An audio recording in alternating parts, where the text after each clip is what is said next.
আসসালামু আলাইকুম ওয়া রাহমাতুল্লাহি ওয়া বারাকাতুহু। আমি প্রথমে ধন্যবাদ জানাচ্ছি বর্তমান সরকারের মাননীয় প্রধান উপদেষ্টা, জাতীয় ঐক্যমত্য কমিশনের চেয়ারম্যান এবং কমিশনের সকল সদস্যবৃন্দকে এবং সকল রাজনৈতিক নেতৃবৃন্দকে।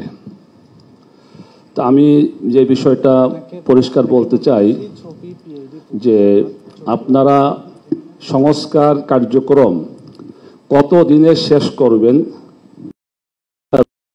আমাদের দরকার।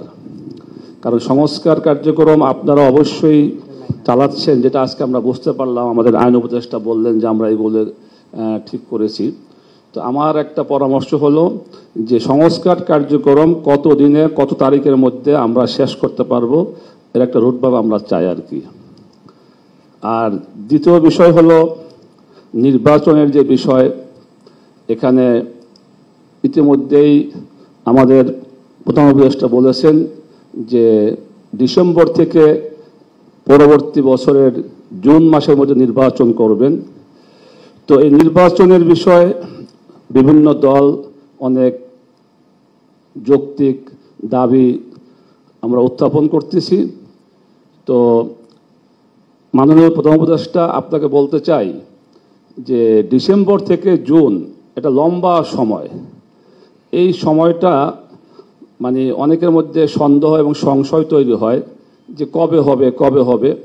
আমি মনে করি আপনার জাতির সামনে আপনার যে দেওয়া টাইম ডিসেম্বর থেকে জুন, এর মধ্যে আপনি কোন মাসে ইলেকশনটা করতে চান এর একটা সুস্পষ্ট রোডম্যাপ জাতিকে দিলে জাতি হয়তো বিষয়টা ক্লিয়ার হবে।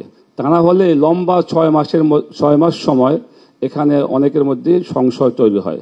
আমি আপনার কাছে এই একটা রোডম্যাপ চাই, দুটা রোডম্যাপ। একটা হলো সংস্কার করার রোডম্যাপ, কতদিনে আপনারা সংস্কার কার্যক্রম শেষ করবেন।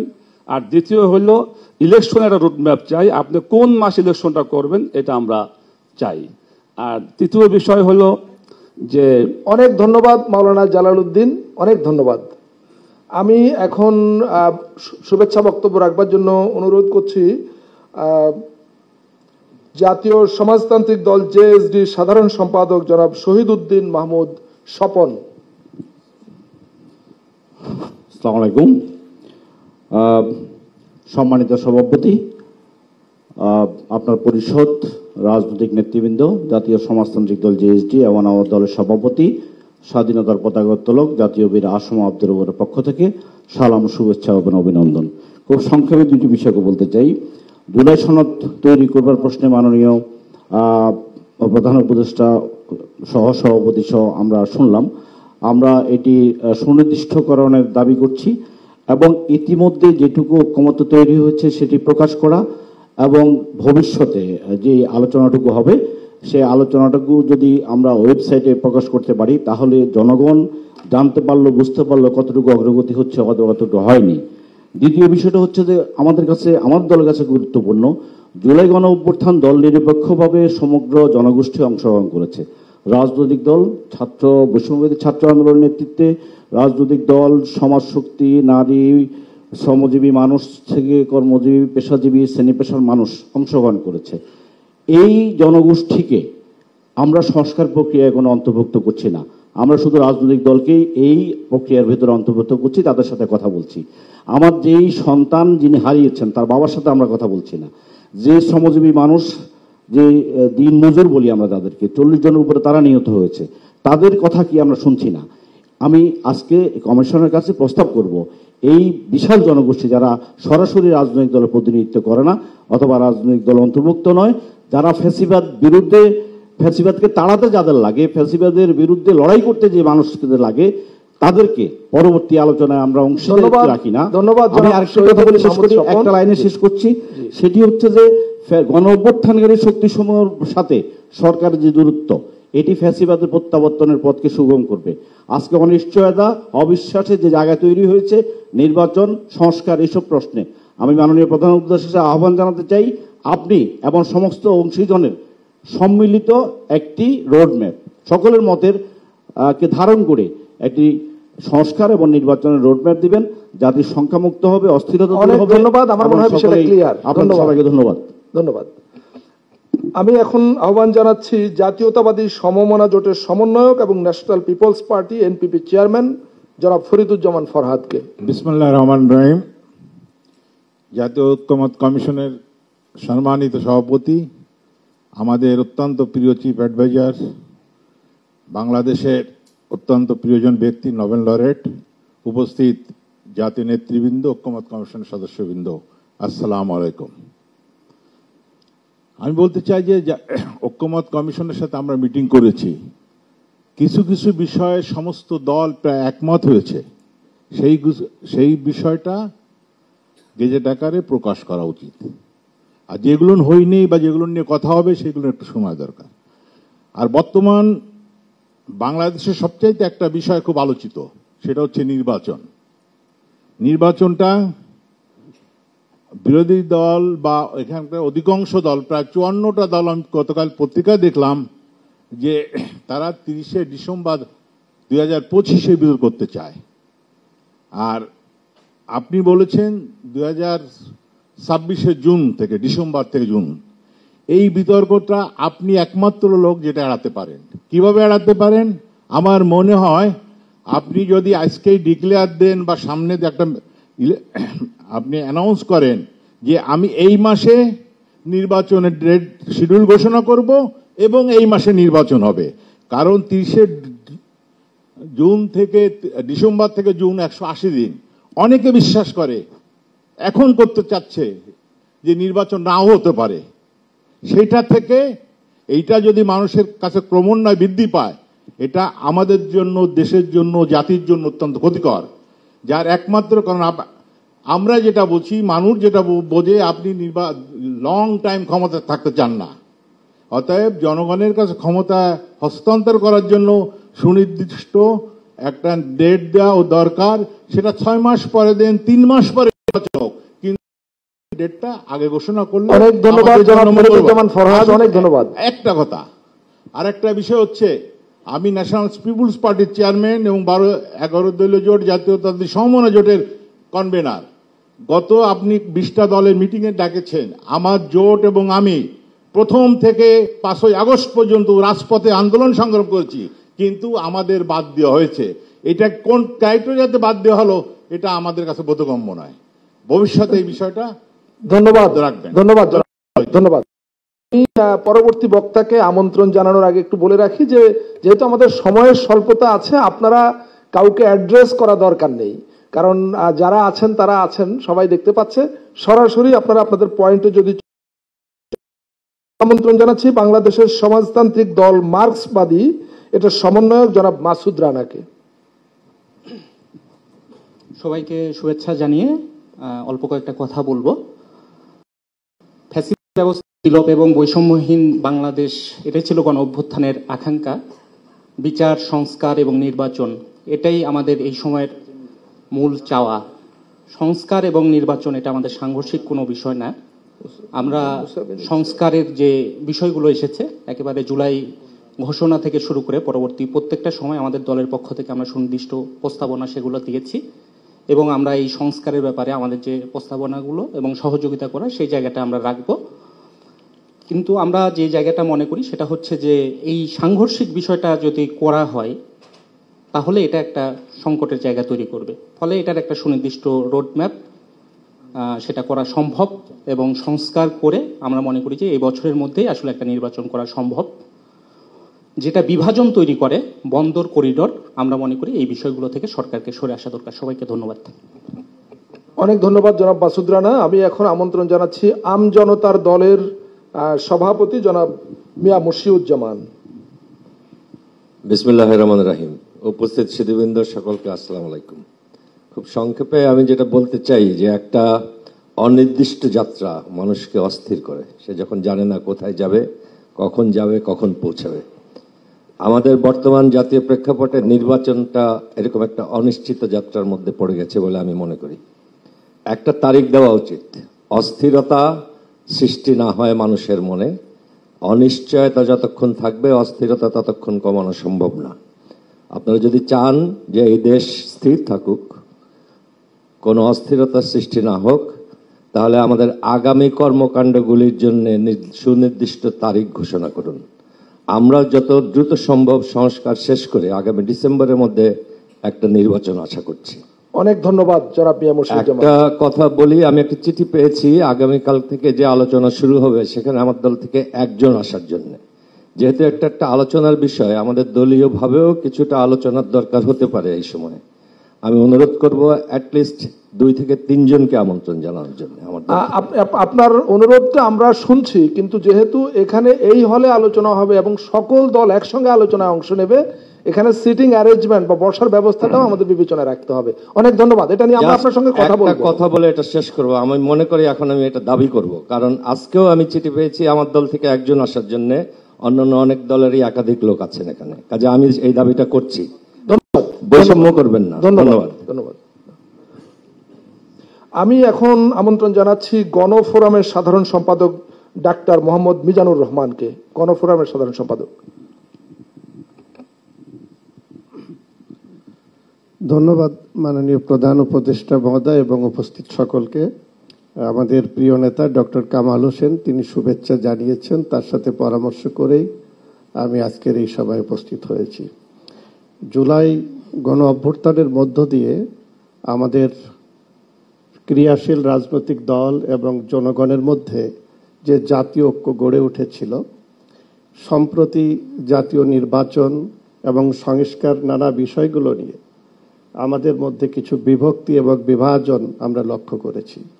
বিশেষ করে করিডোর, চট্টগ্রাম বন্দর, সংবিধান, জাতীয় নির্বাচন, এগুলো নিয়ে আমি আশা করব যে মাননীয় প্রধান উপদেষ্টা তিনি আমাদের সকলের অভিভাবক এবং আমরা সকল রাজনৈতিক দল এবং রাষ্ট্রের সকল জনগণ আপনার প্রতি আস্থা রেখেছি, আপনি সেই আস্থা আমাদের রাখবেন, এটা আপনার কাছে প্রত্যাশা। সেই সাথে একটি বিষয়, কয়েকদিন আগে আপনার দপ্তর থেকে কিছু রাজনৈতিক দলগুলোর সাথে আলোচনা করা হয়েছিল এবং সেখানে আপনার দপ্তর থেকে বলা হয়েছে দেশের শীর্ষস্থানীয় রাজনৈতিক দলগুলোর সঙ্গে, কিন্তু দুঃখজনক হলেও সত্য, গণফোরাম সেই শীর্ষস্থানীয় রাজনৈতিক দলগুলোর মধ্যে না। এবং আমরা অনেক চেষ্টা করেছি, বিশেষ করে আপনি দায়িত্ব নেওয়ার পরে আমরা এককভাবেও দেখা করেছি, যখন আপনি ডেকেছেন সমষ্টিগতভাবেও দেখা করেছি। আমরা আপনার নেতৃত্বে যে উপদেষ্টা পরিষদ তাকে সমর্থন করি এবং আপনি সফল হওয়া মানেই এই জুলাই অভ্যুত্থানে আমাদের যে ত্যাগ এবং আমাদের যে আকাঙ্ক্ষা, যেটা মুক্তিযুদ্ধের একটা আকাঙ্ক্ষা ছিল কিন্তু 54 বছরও হয়নি, যে কারণেই কিন্তু এই জুলাই অভ্যুত্থানে একটা ফ্যাসিস্টকে সরানোর জন্য জাতীয় ঐক্য হয়েছিল। তো আপনার কাছে প্রত্যাশা হচ্ছে এই যে আপনার এই সরকারে কিন্তু আমরা কোনো উপদেষ্টা মহোদয় বা আপনার দপ্তরে একাধিকবার যাওয়া, ডিস্টার্ব করা, কাজের কোনো বিঘ্ন এগুলো করি না, কিন্তু বিশেষ কোনো প্রয়োজন যদি হয় তাহলে একটি রাজনৈতিক দল অন্তত একটা মেসেজ তো সরকার প্রধানের কাছে দিবে। যেমন আপনি কয়েকদিন আগে বলেছেন যে পরিস্থিতি, আমরা জানি না সেটা কত টাকা সঠিক, যে আপনি থাকবেন না, পদত্যাগ করবেন, আর সঙ্গে সঙ্গে আমার নেতা ডক্টর কামাল। ধন্যবাদ ডক্টর মিজানুর রহমান। আমরা আসলে 2 মিনিট পার হয়ে গেছে।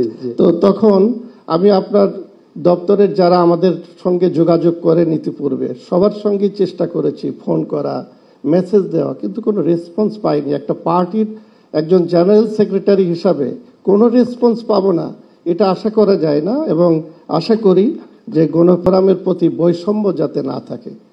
ধন্যবাদ আপনাকে। অনেক ধন্যবাদ। আমি এখন আমন্ত্রণ জানাচ্ছি লেবার পার্টি, বাংলাদেশ লেবার পার্টির চেয়ারম্যান ডাক্তার মুস্তাফিজুর রহমান ইরানকে।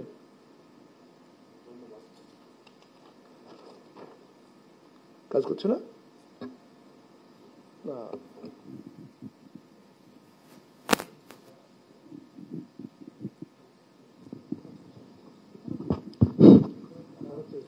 বিসমিল্লাহির রহমানির রহিম। সম্মানিত সভাপতি, বিভিন্ন রাজনৈতিক দলের প্রতিনিধিবৃন্দ, আসসালামু আলাইকুম ওয়া রাহমাতুল্লাহি ওয়া বারাকাতুহু। আমি ধন্যবাদ জানাই যে আমাদের আজকে ঐক্যমত্য কমিশনের বৈঠক হচ্ছে।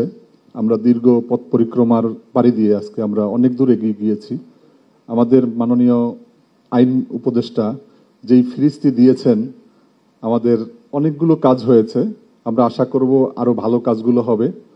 আমি ধন্যবাদ জানাই যে গতকালকে আমি দেখলাম যে বেশ কিছু অকটেন, ডিজেল, কেরোসিনের দাম কমেছে, এজন্য ধন্যবাদ জানাই। আবার নিন্দা জানাই, প্রতিবাদ জানাই যে আপনারা ভোজ্য তেল অনেকবার দাম বাড়িয়েছেন, মানুষের অনেক কষ্ট হচ্ছে, এটা আসলে একটু সহনীয় পর্যায়ে দরকার।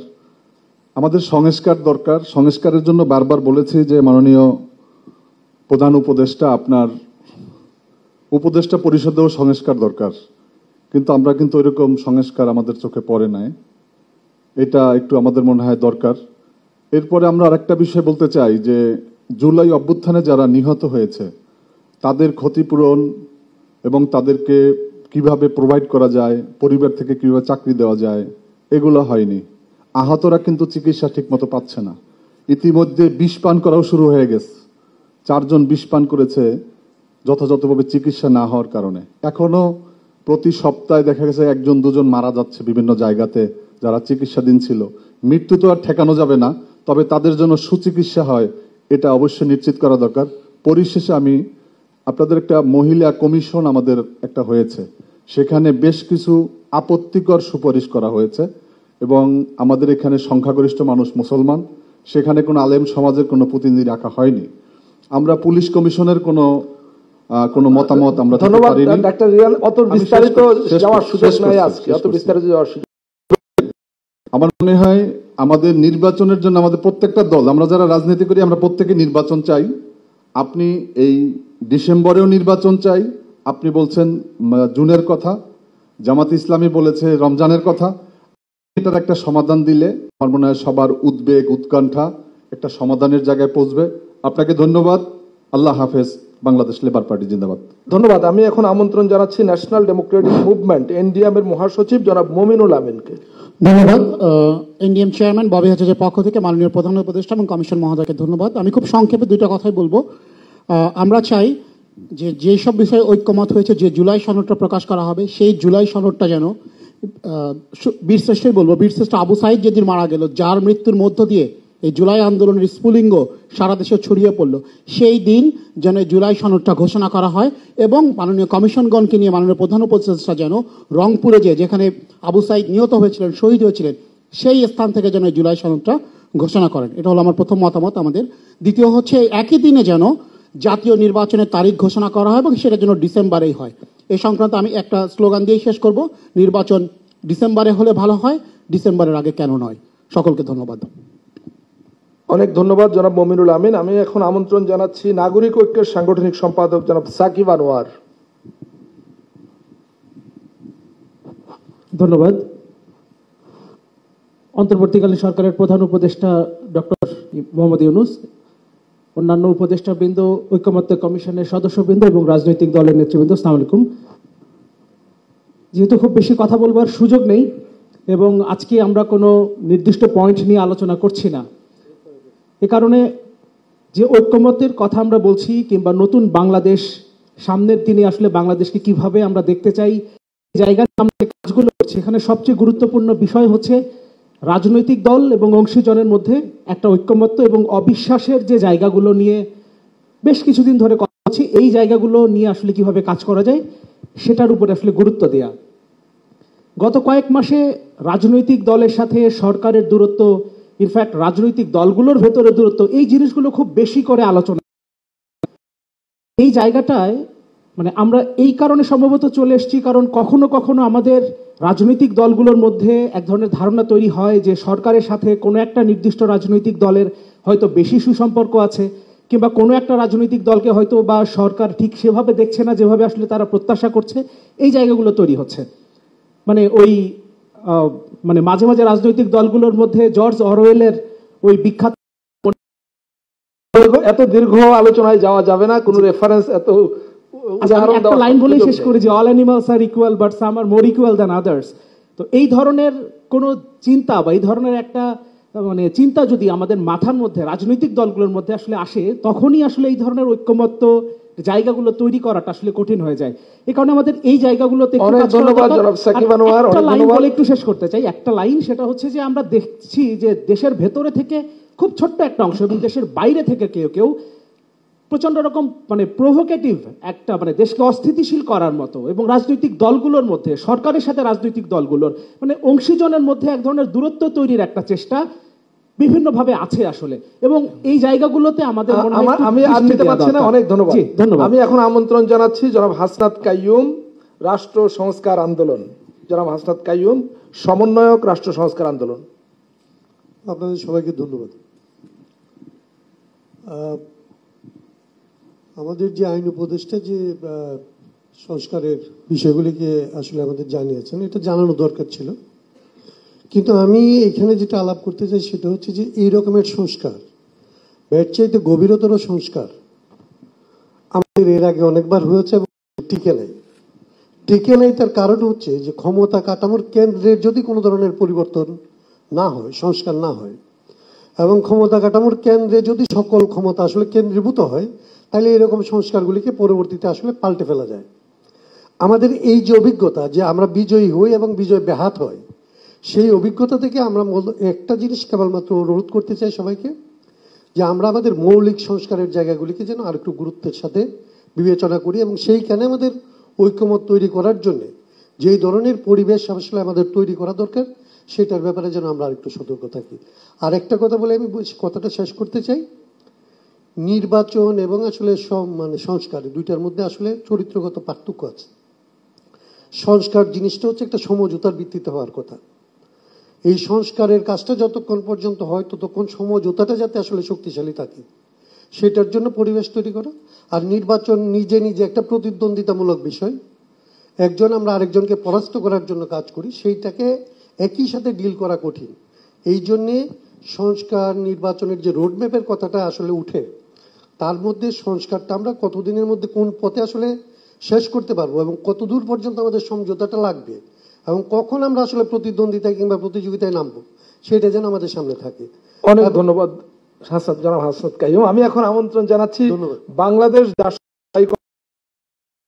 ডক্টর মুস্তাক হোসেনকে। ধন্যবাদ মাননীয় প্রধান উপদেষ্টা এবং অন্যান্য নেতৃবৃন্দ।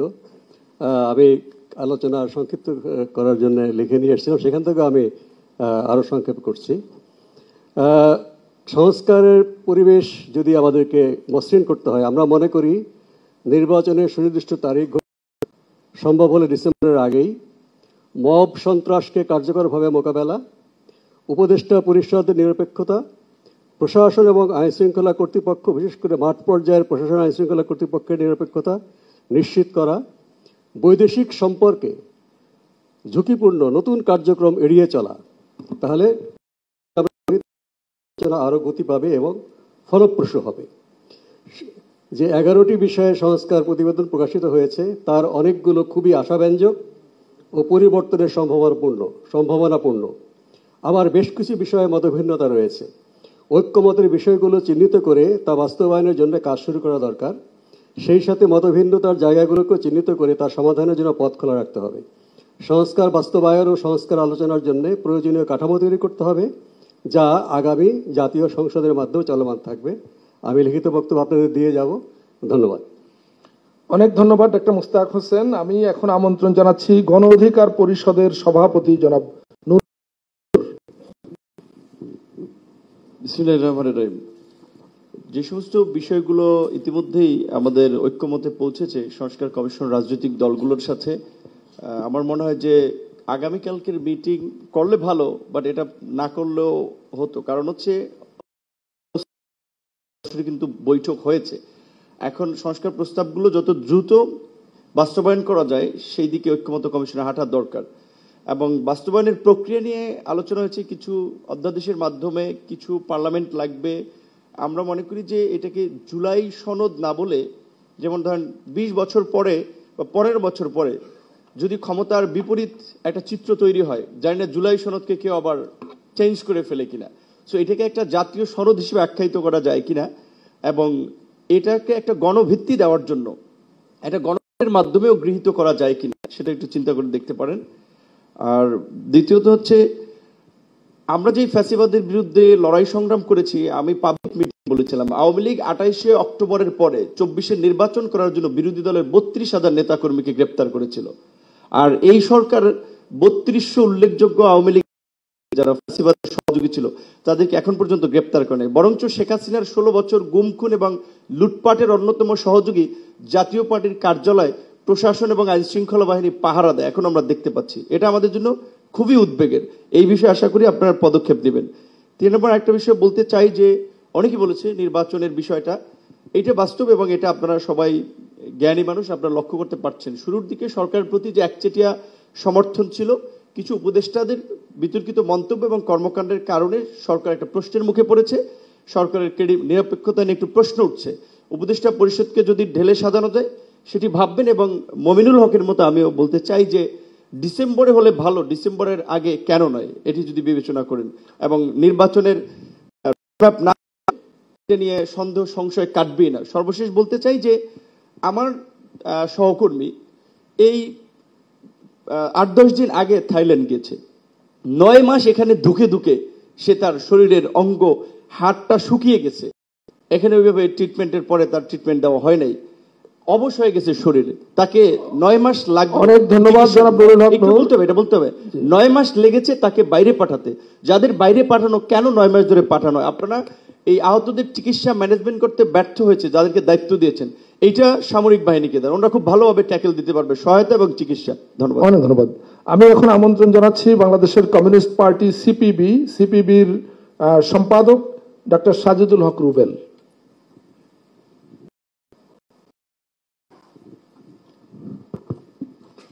মাননীয় উপদেষ্টা এবং উপস্থিত সুধীবৃন্দ, সবাইকে শুভেচ্ছা।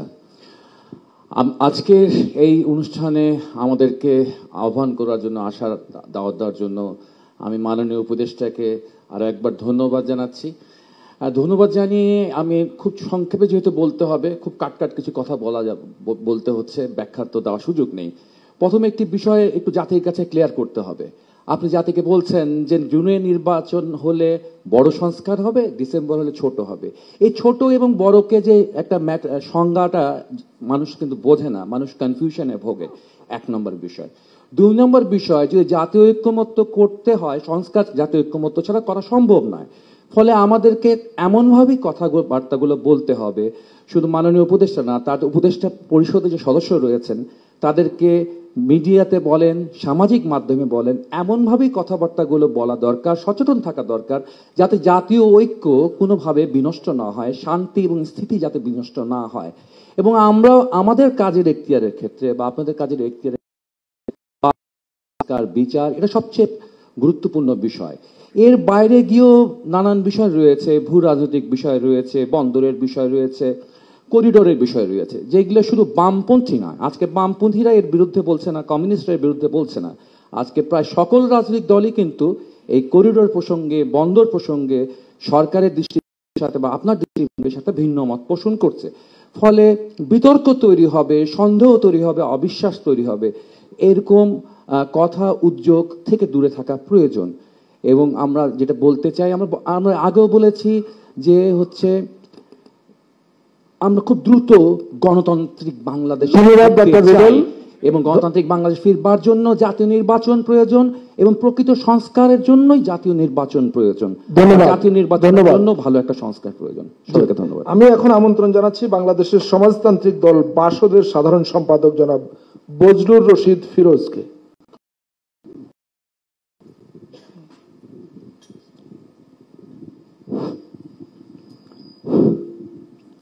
মাননীয় প্রধান উপদেষ্টা, জাতীয় ঐক্যমত্য কমিশনের সভাপতি, ঐক্যমত্য কমিশনের সদস্যবৃন্দ, উপদেষ্টা পরিষদের সদস্যবৃন্দ, রাজনৈতিক দলের নেতৃবৃন্দ, সবাইকে সালাম এবং শুভেচ্ছা জানাচ্ছি।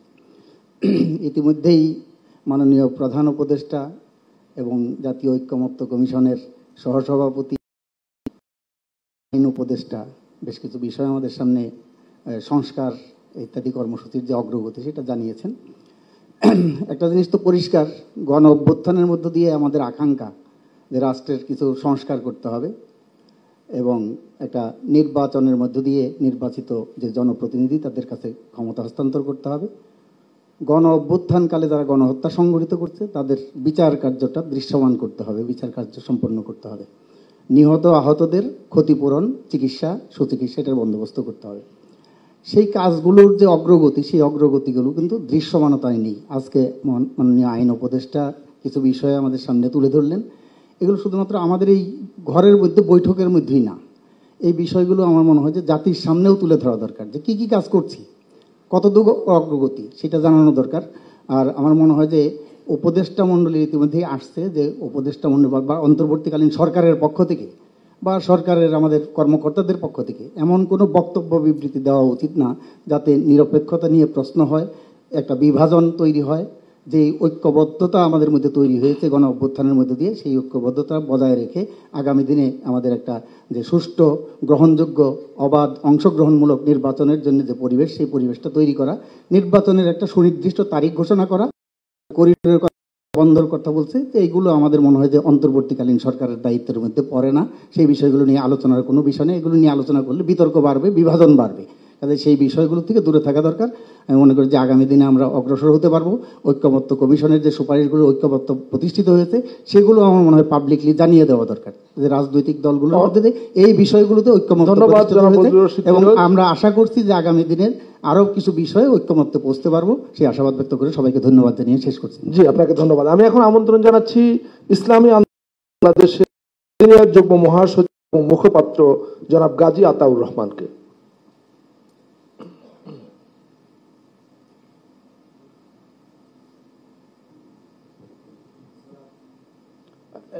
মাইক্রোফোন কাজ করছে কিনা একটু দেখেন।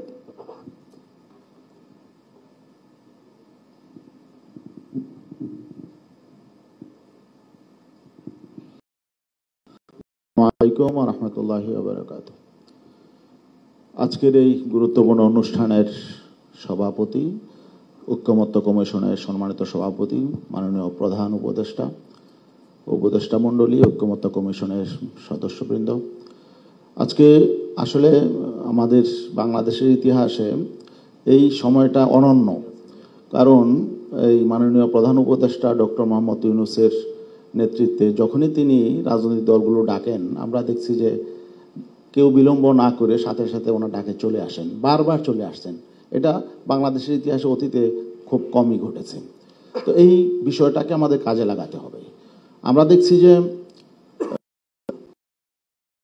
আগ্রাসী শক্তি তাদের বাংলাদেশটাকে তাদের মুখের গ্রাসে পরিণত করার জন্যে ডক্টর মোহাম্মদ ইউনূস তিনি তাদের গলার কাটায় পরিণত হয়েছে। অতএব যত দ্রুত ডক্টর ইউনূস সাহেব বিদায় নেবেন, তারা অত স্বস্তি পাবে। তো যাই হোক, আমরা চাই এই বাংলাদেশটা যেই প্রত্যাশা নিয়ে আমাদের জুলাই বিপ্লব হয়েছে, এই প্রত্যাশা পূরণ হোক এবং যোগ্য নির্বাচন হোক। আর অতীতে বাংলাদেশটা যেভাবে পরিচালিত হয়েছে বিগত 54 বছর, সেই অবস্থা ফিরে না আসুক। এই জন্য প্রয়োজনীয় সংস্কারের উদ্যোগ নেওয়া হয়েছে। আমরা দেখছি কিছু অগ্রগতি হয়েছে, কিন্তু মানুষের মধ্যে একটা প্রচারণা আছে যে এই 9-10 মাসে এই অন্তর্বর্তী সরকার কিছুই করতে পারে নাই, অতএব তাদের দ্রুত বিদায় নেওয়া উচিত। আমার মনে হয় যে এই বিষয়গুলো পাবলিকলি আরো ক্লিয়ার করা উচিত, যে এই 10 মাসে কি কি উদ্যোগ নেওয়া হয়েছে। বিশেষ করে আমাদের মাননীয় আইন উপদেষ্টা আসা উচিত। আরেকটা বিষয় আমি বলতে চাই, নির্বাচন নিয়ে অনেকের মধ্যে সংশয় আছে, উদ্বেগ আছে, এটা যাতে না থাকে এই বিষয়েও আমার মনে হয় একটা পরিষ্কার বার্তা আসা উচিত। টাইম ফ্রেম অনেকেই বলেন, আলটিমেটাম দেন, রাজনৈতিক দলগুলো তো নির্বাচন চাবে, এটাই স্বাভাবিক। কিন্তু এখন অন্তর্বর্তীকালীন সরকারের উচিত রাজনৈতিক দলগুলোর উদ্বেগ কেটে যাক, জনগণের মধ্যে যাতে একটা স্বস্তির পরিবেশ তৈরি হয়। আর উপদেষ্টা পরিষদ নিয়ে বিভিন্ন কথাবার্তা আছে, আমরা যে কারণে কথাবার্তা আছে, বিভিন্ন দুর্নীতি প্রসঙ্গ আসছে, এগুলো আমার মনে হয় ক্লিয়ার করা উচিত। এই 10 মাসে আসলে মৌলিকভাবে দেশের যেই আমাদের অবস্থায় তেমন কোনো পরিবর্তন হয় নাই। অফিস আদালতগুলোতে ঘুষ দুর্নীতি যে কমেছে বিষয়টা এমন না, চাঁদাবাজি দখলবাজিও আছে। আর নির্বাচনের জন্য যে পরিবেশ দরকার, লেভেল প্লেইং ফিল্ড, এটা তো নাই।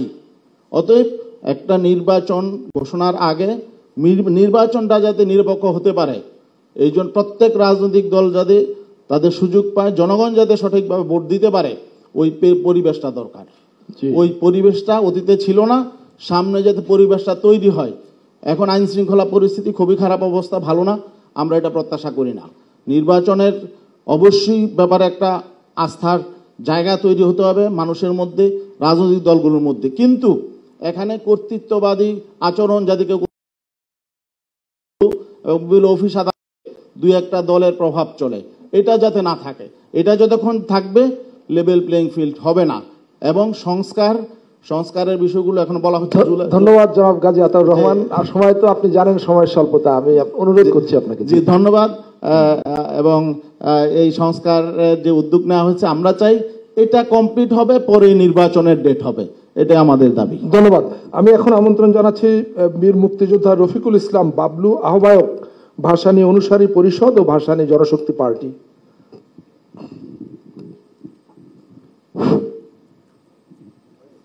বিসমিল্লাহির রহমানির রহিম।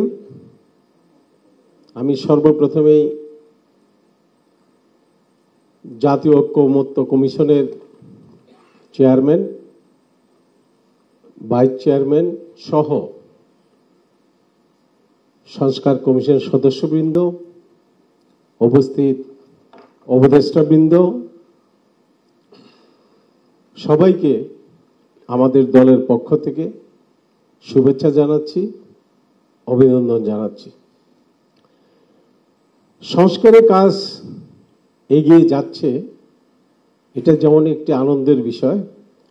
আমরা গিয়েছিলাম, আমরা অনেক বিষয়ে একমত হয়েছি, সামান্য কয়েকটা বিষয়ে দ্বিমত পোষণ করছি, সেটাও আবার ঠিক করে জমা দিয়ে দিয়েছি। হয়তো খুব শীঘ্রই আমাদের দলের প্রতিনিধি যাবে, গিয়ে আলোচনা করবে। আমরা খুব শীঘ্রই আলোচনা করে, সবার সঙ্গে আলোচনা করে সংস্কারের কাজটি অতি দ্রুত শেষ করা উচিত। পাশাপাশি আমরা গণতন্ত্র মঞ্চ ৬ দলীয় জোট আমরা বলেছি বিচার এবং সংস্কার ও নির্বাচনের একটি পথ নকশা আমরা আহ্বান করেছি আপনাদের কাছে। আমরা সেটা জনতার সামনেও পেশ করেছি।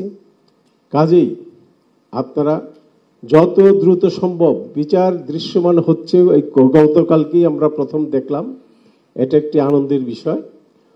যত দ্রুত সম্ভব বিচারের কাজ সমাধান করা এবং সংস্কারের কাজ অতি দ্রুত শেষ করা। নির্বাচন আমরা 30শে ডিসেম্বরের মধ্যেই চাই।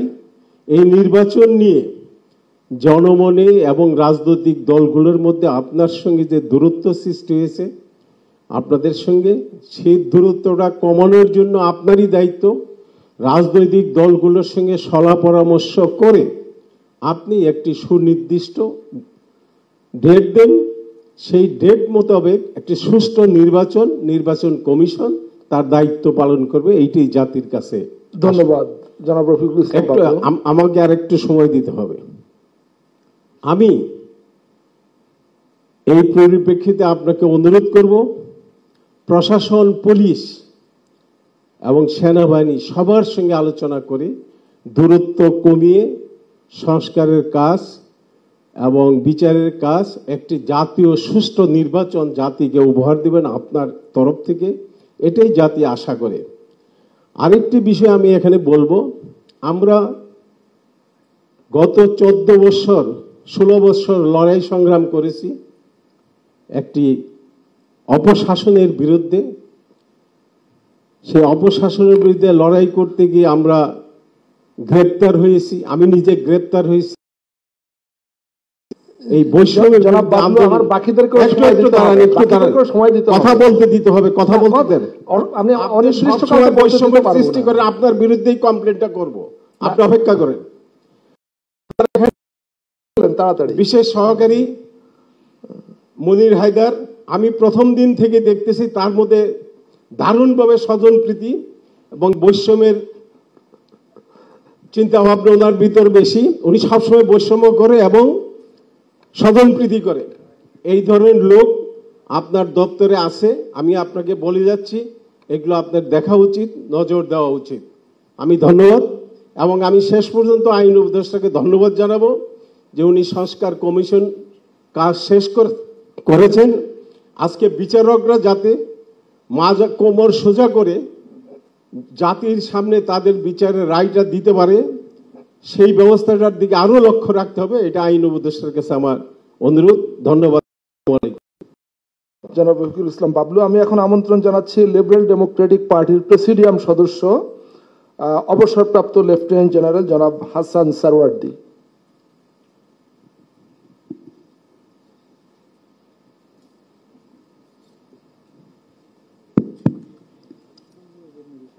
মাননীয় প্রধান উপদেষ্টা এবং জাতীয় ঐক্যমত কমিশনের প্রধান উপদেষ্টাবৃন্দ এবং সুধীমণ্ডলী, আসসালামু আলাইকুম। আমার দলের প্রেসিডেন্ট বীর মুক্তিযোদ্ধা কর্নেল ডক্টর অলি আহমদ এবং লিবারেল ডেমোক্রেটিক পার্টির পক্ষ থেকে আপনাদেরকে ধন্যবাদ এবং কৃতজ্ঞতা জানাই আমাদেরকে এখানে আমন্ত্রণ জানানোর জন্য। আসলে জুলাই অভ্যুত্থানের পর দেশে এই অনৈক্য এবং দ্বিমত থাকার কোনো কারণ ছিল না। আমরা যারা সাধারণ জনগণ তারা আশা করেছিলাম সকলে মিলে ঐক্যমতের ভিত্তিতে আমাদের সমস্যাগুলো সমাধান হবে এবং আমরা যোগ্য নেতৃত্ব পেয়েছি Nobel laureate professor doctor Muhammad ইউনূসের মতো ব্যক্তি।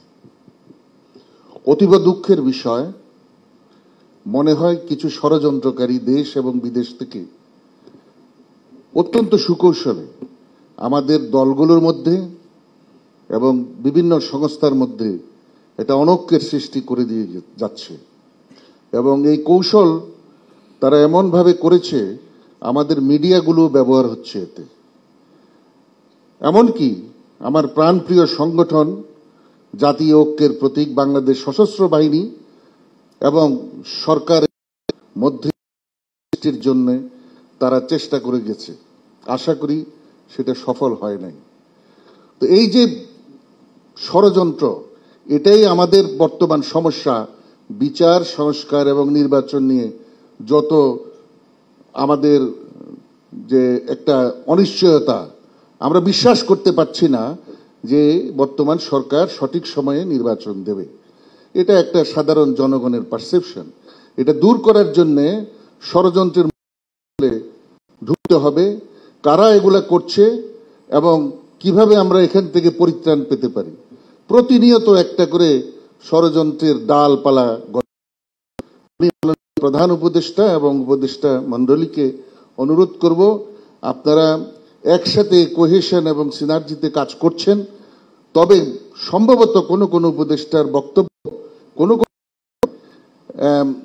একের সাথে অন্যের কথার অমিল হয়ে যাচ্ছে, যেটা আমরাও মাঝে মাঝে খুব বেশি আসলে আমাদের কাছে খারাপ লাগে যে বক্তব্যগুলো একরকমই হওয়া উচিত, নির্বাচন নিয়ে, সংস্কার নিয়ে, বিচার নিয়ে। যাই হোক, আজকে আমরা জানতে পারলাম অনেকগুলো সংস্কারের কার্যক্রম মাননীয় আইন উপদেষ্টা উনি বললেন অলরেডি হয়ে গেছে, কিছু হচ্ছে এবং আশা করব বাকি সংস্কারগুলো যেগুলো করার মতো আছে সেগুলি দ্রুত করা যেতে পারে। যেগুলোর দীর্ঘ সময় লাগবে সেগুলো পরবর্তী নির্বাচিত সরকারের জন্য ঐক্যমতের ভিত্তিতে রেখে দেওয়া যেতে পারে। জি, ধন্যবাদ জনাব হাসান সারওয়ার। তবে নির্বাচনের সঠিক তারিখ, একটা রোডম্যাপ, যে একটা কনফিউশন সৃষ্টি হয়েছে সেটা থেকে যাবে। আশা করি আমার বক্তব্যটাকে আপনারা পজিটিভলি নেবেন। ধন্যবাদ। অনেক ধন্যবাদ জনাব হাসান সারওয়ার্দী। আমি এখন আমন্ত্রণ জানাচ্ছি আমার বাংলাদেশ পার্টি এবি পার্টির সাধারণ সম্পাদক ব্যারিস্টার আসাদুজ্জামান ফুয়াদকে।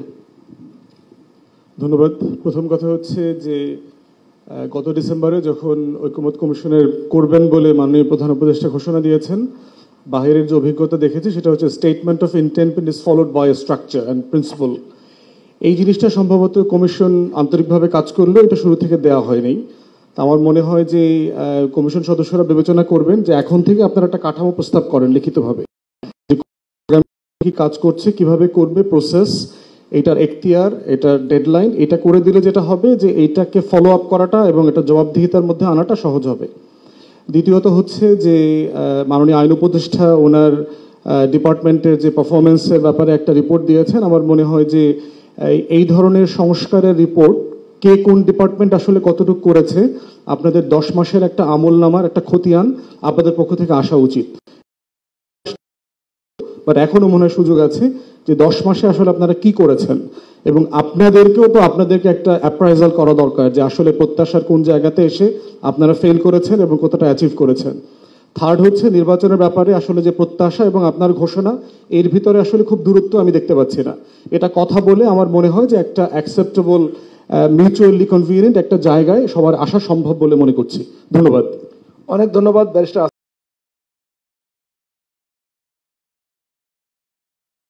বাংলাদেশ খেলাফত মজলিসের মহাসচিব ডক্টর আহমদ আব্দুল কাদেরকে। ডক্টর আহমদ আব্দুল কাদের।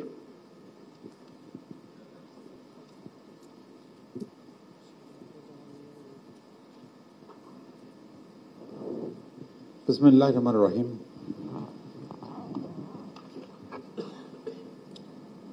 মাননীয় প্রধান উপদেষ্টা বৃন্দ এবং রাজনৈতিক বৃন্দ, আসসালামু আলাইকুম রহমতুল্লাহ।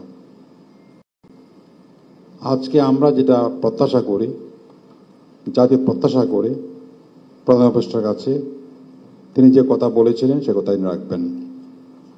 আমরা আশা করব তার ঘোষিত সময়ের মধ্যে তিনি একটি স্পষ্ট ডেট ঘোষণা করবেন যে এই সময় আমি নির্বাচন করছি। তার সুবিধা মতো করুন তিনি। জুন মাস বর্ষাকাল শুরু হয়ে যায়, এর আগে তাকে করতে হবে। আর একটি বিষয় হচ্ছে সংস্কারের যে অগ্রগতি যে বর্ণনা দিলেন আমাদের আইন উপদেষ্টা, এই জাতীয় যেগুলো আপনারা করতে পারেন এর মধ্যে আপনারা করে ফেলবেন, কিন্তু যেগুলো করার জন্য পার্লামেন্ট প্রয়োজন, সংবিধান সংশোধনের প্রয়োজন, সেগুলো আপনারা একমত হওয়ার পরে এগুলো আপনি রেখে দেবেন। এটা করতে হবে এবং অগাস্ট মাস বা জুলাই মাস বারবার সুযোগ নাই। আপনি আমরা কর্মের কাজগুলো জুলাই সনদের কথা বলছেন, এই জুলাই সনদের এই সংস্কারের কাজ সম্পাদন হতে হবে, এর বেশি দেরি করার অবকাশ নাই। আর বিচারের কথা জানি হওয়ার চেষ্টা হচ্ছে এবং দৃশ্যমান করে ফেলতে হবে দ্রুত। বিচার সবগুলো করা যাবে না, তো কয়েকটি বিচার, বড় বড় বিচারগুলো এই সময়ের মধ্যে সম্পাদন করার ব্যবস্থা করতে হবে। বলছেন যে আমরা সবাই চাচ্ছি একটি রোড ম্যাপ বিশেষ নির্বাচনের ঘোষণা করা হোক, এটা জাতি সবাই চায়। আপনারাও বুঝতে পারছেন যে জাতি সব দল সব মত করে চাচ্ছে রোড ম্যাপ ঘোষণা করা। অস্ত্র রাখলে হবে কি, অস্থিরতা তৈরি হচ্ছে এবং এটা আমরা কেউ চাই না। আমরা আপনার কেউ চাই না অস্থিরতা তৈরি হোক বা আপনাকে একটা সিদ্ধান্ত বিপরীত নিতে হোক, আমরা কেউ চাচ্ছি না। সুন্দরভাবে যাতে আমরা সবাই চলতে পারি, যাতে ঐক্য থাকতে পারে, এই ব্যবস্থা আপনাদের করতে হবে। এটা আপনার সবচেয়ে বড় দায়িত্ব। এটা আমারও তো মনে করি আমরা যাতে ঐক্যবদ্ধ রাখা, দল ঐক্যবদ্ধ রাখা আপনার দায়িত্ব, আপনার সহকর্মীর দায়িত্ব। এবং কোনো সহকর্মী তেমন কাজ না করে যে ঐক্যমত্যের করতে আপনারা দেবেন না। আপনাদের সবাই ধন্যবাদ। অনেক ধন্যবাদ ডক্টর আহমদ আব্দুল কাদের। আমি এখন আমন্ত্রণ জানাচ্ছি 12 দলীয় জোটের মুখপাত্র জনাব শাহাদাত হোসেন সেলিম। আপনি 1 মিনিটে শেষ করবেন প্লিজ। ধন্যবাদ আপনাকে। আসলে বৈষম্য তো না করলেই হয়। আমরা 2014 সালের পর থেকে যখন অনেকগুলো রাজনৈতিক দল আন্দোলন থেকে রণভঙ্গ দিয়ে স্বৈরাচারের কবলে আশ্রয় নিয়েছে, তাদেরকেও আমরা দেখি এখন অনেক জোর গলায় কথা বলতে। সেখানে বৈষম্য করবেন না। আমরা যারা জীবন ঝুঁকি নিয়ে আন্দোলন করেছি, সংগ্রাম করেছি, 28 অক্টোবরের পর থেকে রাজপথে প্রতিদিন ছিলাম, আমাদের প্রতি আপনাদের সদয় দৃষ্টি আকর্ষণ করছি। কয়েকদিন আগে আপনারা একটা মিটিং করেছেন 20টা রাজনৈতিক দলের সাথে, আমাদের অনেকগুলো রাজনৈতিক দলকে ডাকেননি। আপনার সংস্কারটা যতটা দ্রুত সম্ভব সংস্কারটা শেষ করে আপনার নির্বাচনটা ডিসেম্বরের মাধ্যমে আমরা চাই, এবং উপদেষ্টা মণ্ডলীর সংস্কারটা আমরা চাই। বন্দর করিডোরের মতো বিতর্কিত বিষয় থেকে বিরত থাকার জন্য অনুরোধ করব। পাশাপাশি আমরা মনে করি যে আমাদের মনির হায়দার সাহেব এখানে আসার পর থেকে রাজনৈতিক দলগুলোর সাথে একটা সম্পর্ক হয়েছে, এবং আমরা অন্তত অনেক উপদেষ্টাকে চিনি না, এবং অনেক উপদেষ্টা থেকে চিনলেও ওনারা আমাদের ফোন ধরেন না। মনির হায়দার সাহেব অন্তত আমাদের ফোন ধরেন, কথা বলেন এবং আমাদের সমস্যা সমাধানের চেষ্টা করেন। তো মনির হায়দার সাহেবকেও আমরা অনুরোধ করব যে ভবিষ্যতে অন্তত রাজনৈতিক দলগুলোর ব্যাপারে আপনি চিন্তা করবেন, যারা আন্দোলনে ছিলেন তাদেরকে যেন আপনার প্রাধান্য দেন, এবং যারা স্বৈরাচারের পক্ষে ছিলেন, 24 নির্বাচনের বিপক্ষে ছিলেন না, তাদেরকে ডেকে আমাদেরকে আহ্বান করবেন না। ধন্যবাদ। অনেক ধন্যবাদ জনাব শাহাদাত হোসেন। আমি আমন্ত্রণ জানাচ্ছি প্রধান সমন্বয়কারী জনাব জুনায়েদ সাকিকে। জনাব জুনায়েদ সাকি। মাননীয় প্রধান উপদেষ্টা, ঐকমত্য কমিশনের সম্মানিত সদস্যবৃন্দ, সম্মানিত রাজনৈতিক সদস্যবৃন্দ, আপনাদের সবাইকে সালাম, শুভেচ্ছা। আসসালামু আলাইকুম। শুভেচ্ছা জানানোর জন্য বলা হয়েছে, আপনাদেরকে অসংখ্য শুভেচ্ছা। আর অনেকে অনেক কথা বলে ফেলেছেন, আমার মনে হয় না যে আর বিস্তারিত কোনো কথা বলার সুযোগ আছে। আমরা ওই বিচার সংস্কার নির্বাচনে সুনির্দিষ্ট রোডম্যাপ দিলে একটা কাজ হতে পারে, সেটা হচ্ছে সংস্কার প্রশ্নে যে ডিফারেন্স আছে সেটা গুরুত্ব পেতে পারে। সেগুলো নিয়ে জনমতেরও প্রশ্ন আছে, অনেক বিষয় ঐকমত্য হবে, বাকিটা জনমতের কাছে যেতে হবে, সেইটার জায়গাটা প্রাধান্যে আসবে। আর দুই, নির্বাচনের পরিবেশ নিয়েও যে শঙ্কা আছে সেটাও আলোচনার মধ্যে আসবে তখন। এখন ডেট নিয়ে এমন একটা বিষয় তৈরি হয়েছে যে গুরুত্বপূর্ণ বিষয়গুলো সামনে আসতে পারছে না। আর জুলাই শহীদদের রাষ্ট্রীয় মর্যাদা দেওয়ার যে প্রশ্ন, সেইটা আসলে সেটারও একটা তারিখ আপনাদের ঠিক করা দরকার। সামনেই তো একটা তো মানে এইটা দীর্ঘকাল হচ্ছে না, সেই জায়গায় আপনারা নিশ্চয়ই একটা টার্গেট দেবেন। আর একটা প্রশ্ন ছিল, সেই প্রশ্নের উত্তর কিভাবে পাবো জানি না। সেটা হচ্ছে যে 5টা কমিশনের রিপোর্ট নিয়ে আমরা মতামত দিচ্ছি, কিন্তু আরো 6টা কিংবা তদূর্ধ্ব কমিশন আছে, অনেক বিষয়ে কমিশন হয়নি। কিন্তু সেগুলোর রিপোর্ট কি আসলে রাজনৈতিক দলগুলো মতামত দিবে, নাকি ওইগুলো আসলে আপনারা কিভাবে বাস্তবায়নের চিন্তা করছেন সেই বিষয়ে কোনো আসলে আমরা ধারণা পাইনি। সেটাও আপনাদের থাকা দরকার। ধন্যবাদ। অনেক ধন্যবাদ জনাব জুনায়েদ সাকি। আমি আমন্ত্রণ জানাচ্ছি বাংলাদেশের বিপ্লবী ওয়ার্কার্স পার্টির সাধারণ সম্পাদক জনাব সাইফুল হককে। আমি বিনয়ের সাথে কিছুটা দ্বিমত করছি। দ্বিমতটা হচ্ছে, আমি খুব স্পষ্ট করে মনে করি আপনাদের 3 মাস 3.5 মাসের প্র্যাকটিসের পরে যেটা দরকার ছিল, যে সমস্ত প্রশ্নে রাজনৈতিক দলগুলোর মধ্যে বড় দাগের ঐক্যমত তৈরি হয়েছে তার একটা তালিকা আজকে হাজির করা, এটাই ছিল আপনাদের 1 নম্বরের কাজ। সেই কাজটা কিন্তু করতে পারেননি।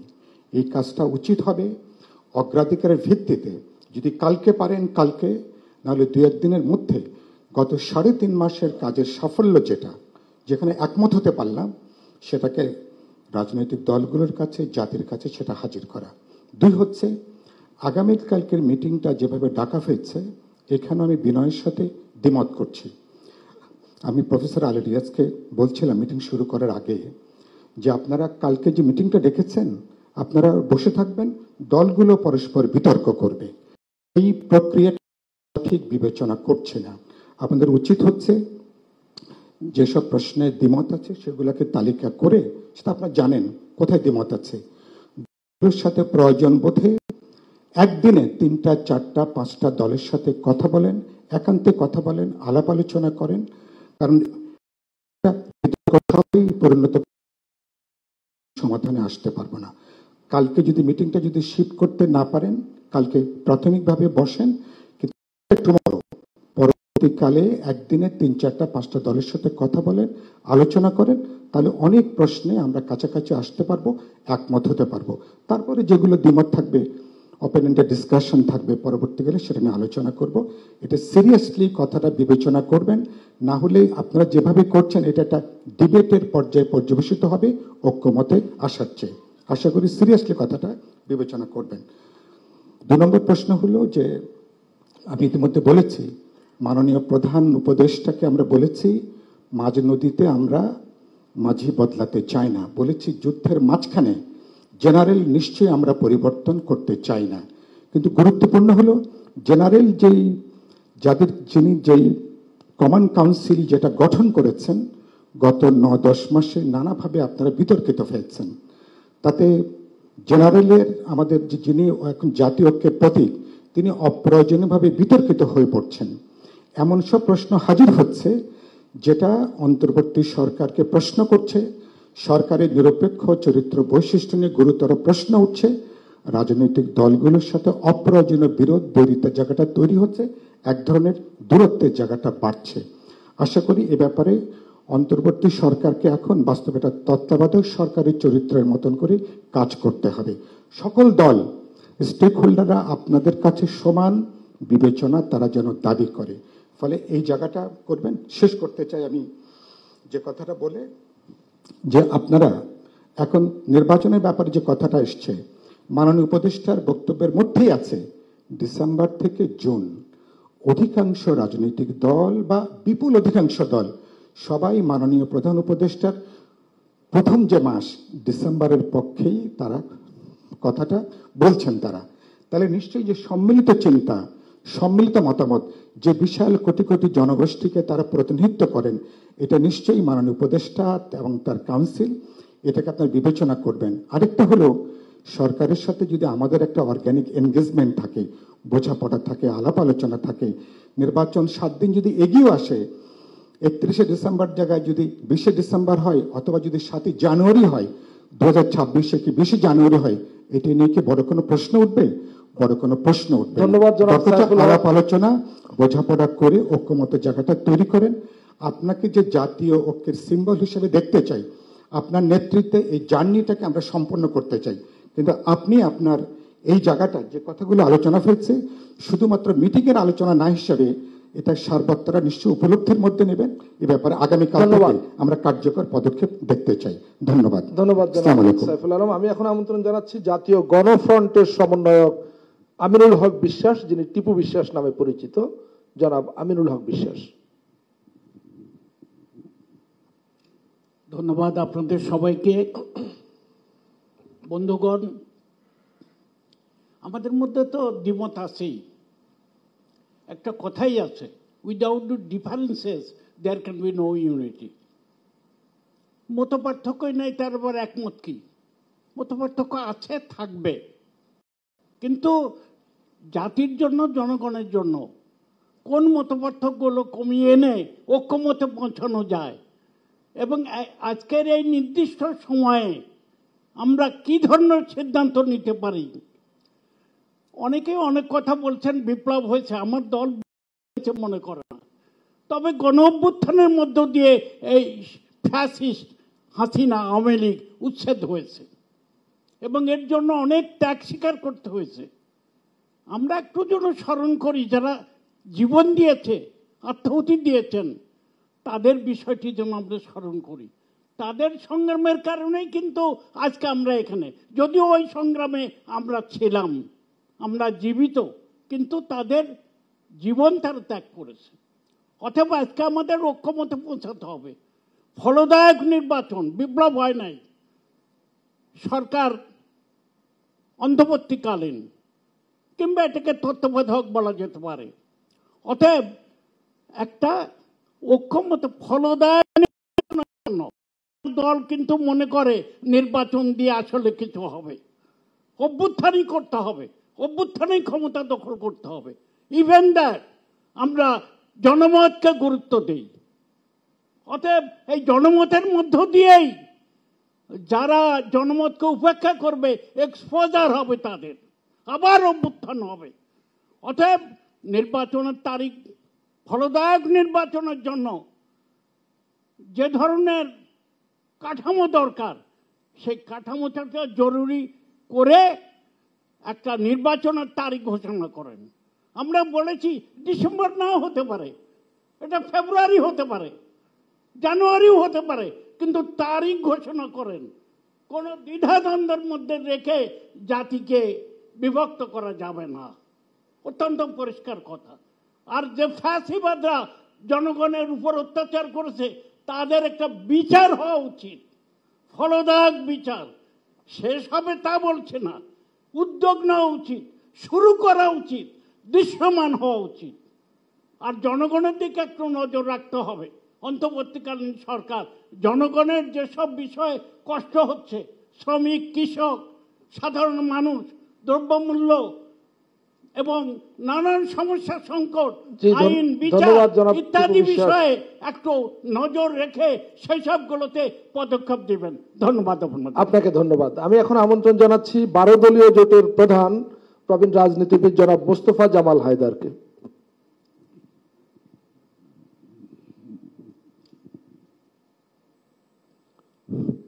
বিসমিল্লাহির রহমানির রহিম। আজকের সভার সভাপতি এবং প্রধান উপদেষ্টা ডক্টর ইউনূস, উপদেষ্টা মণ্ডলীর সদস্যবৃন্দ, জাতীয় নেতৃবৃন্দ, আসসালামু আলাইকুম।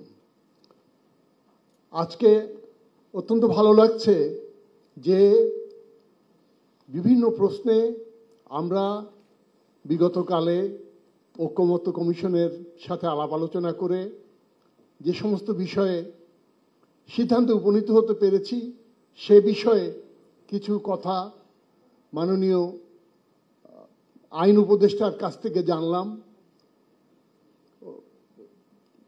আসিয়ার হত্যাকাণ্ডের দ্রুততম সময়ের মধ্যে যে তার বিচার হয়েছে, এর চেয়ে বড় অ্যাচিভমেন্ট হয় না। এই জিনিসগুলির প্রচার হচ্ছে না, শুধু সমালোচনা করে যাচ্ছি আমরা যে এই ঐকমত্য কমিশন ইতিমধ্যে যেসব বিষয়ে পদক্ষেপ নিয়েছে তার প্রয়োগ আমরা দেখতে পাই না। এর প্রয়োগ হচ্ছে, এই প্রচারগুলি আপনাদের করা দরকার। আমার খুব ভালো লাগছে যে কিছু কিছু ক্ষেত্রে আমাদের অ্যাচিভমেন্ট, তার পাশাপাশি জাতীয় জীবনে আরও বেশি গুরুত্বপূর্ণ, আরও বেশি বার্নিং যে সমস্ত ক্রাইসিস, সেইগুলিকে অ্যাড্রেস করতে হবে। আমার মনে হয় মাননীয় প্রধান উপদেষ্টা তিনি যদি নির্বাচন সম্পর্কে সুস্পষ্ট ভাষায় সুস্পষ্ট দিন তারিখ ঘোষণা করে ওনার যা বক্তব্য সেটাকে পরিষ্কার করা, তাহলে অর্ধেক সমস্যার সমাধান হয়ে যাবে। আমাদের ভিতরে বিভেদ অনৈক্য দূরীভূত হবে। আমরা চাই না যে ফ্যাসিস্ট আওয়ামী লীগ সরকার, হাসিনা সরকারকে বিতাড়িত করার জন্য যে ঐক্য গড়ে উঠেছিল, সেই জাতীয় চেতনা, জাতীয় ঐক্য কোনো ফাটল ধরুক।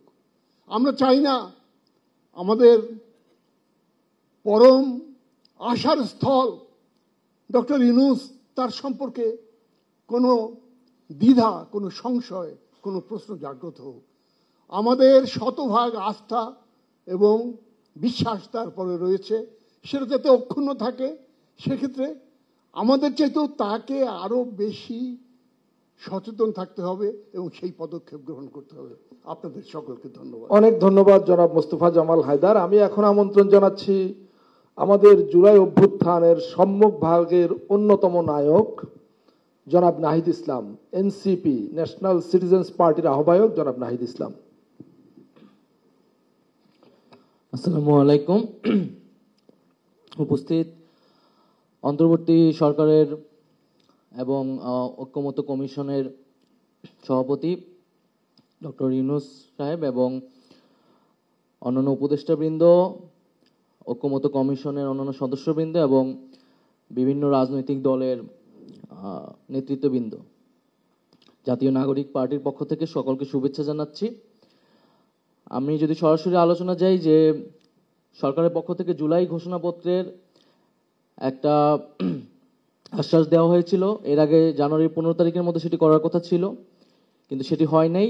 সাম্প্রতিক আওয়ামী লীগ নিষিদ্ধের যে আন্দোলন, সে আন্দোলনের প্রেক্ষিতে সরকার 30 কার্যদিবস ঘোষণা করেছিল। আমরা দেখছি অনেকগুলো কার্যদিবস হয়ে গেছে এবং সেই জুলাই ঘোষণাপত্রের জারি করার ক্ষেত্রে সরকার কি ধরনের উদ্যোগ নিয়েছে বা সেটি কবে হবে সেটা আমরা এখনো পরিষ্কার হতে পারি না। আমি আশা করব যে সরকার যে প্রতিষ্ঠিত সময়, সেই সময়ের মধ্যে জুলাই ঘোষণাপত্র জাতির সামনে জারি করবেন।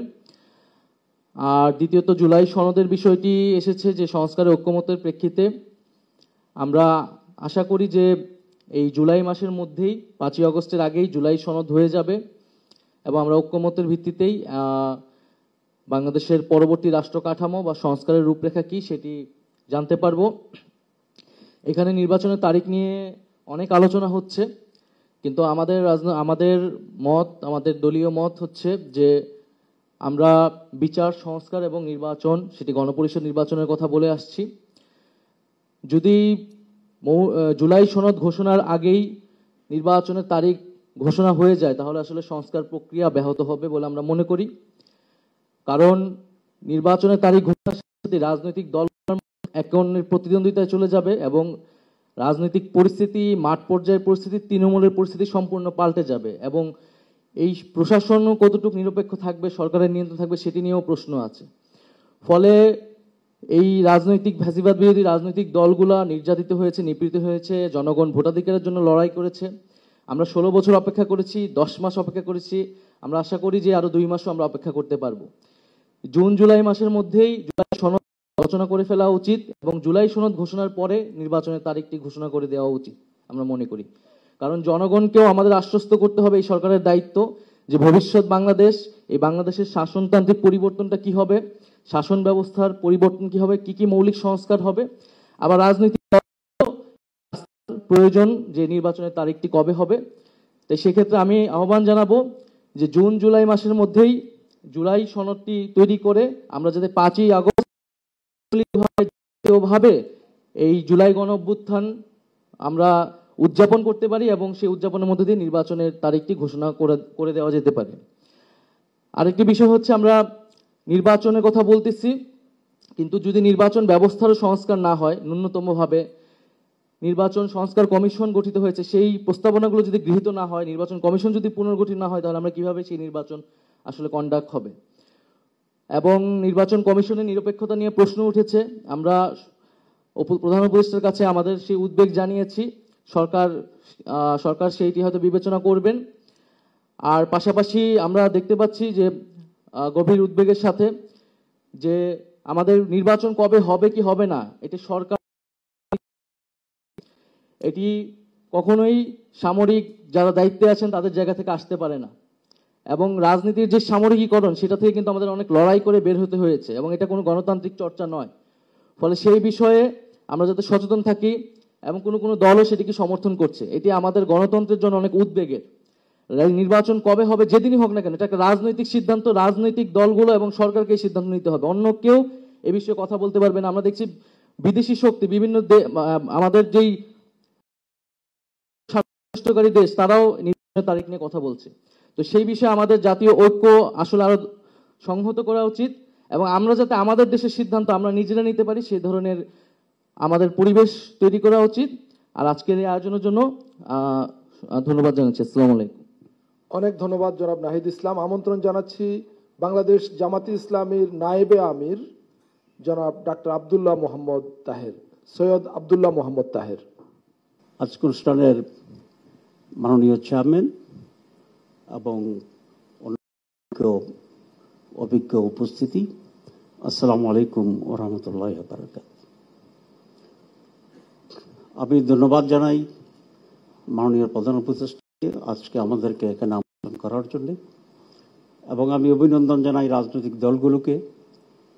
কিছুদিন আগে হঠাৎ করে